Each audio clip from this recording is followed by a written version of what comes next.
All right, y'all. So when it comes to top-down videos, you have to have the top camera on all the time because when you're going through the motions, you don't want to keep cutting all the time because sometimes you'll miss some actions like I just did. I forgot to press record on the top-down camera and I missed the whole action. So the way I get around that is first, you get a DC power adapter for your camera. So you're not changing batteries all the time. I did the same thing with my front camera. I like DC power because I hate having to change batteries in the middle of a shot, especially if it's a long recipe. So use a DC power, plug it into the walls. You don't have to worry about changing batteries. Also, you want to make sure that the recording option is on, but that you have enough space on your SD card. So on this GH5, I had to make sure that I was recording at 24 megabits per second, 24 frames per second, and not at 100 megabits per second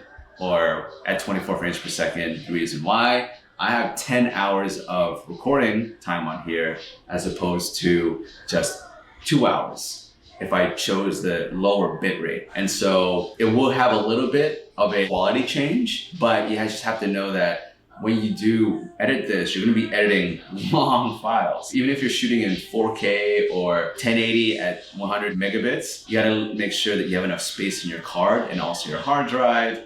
You have to know if it's worth it or not. Sometimes I have to just shoot 1080, 24 megabits per second, just so I can get the longer runtime, so I don't have to keep pressing on and off. If it's for a client where I want 4K, I have to make sure I have enough space on my SD card.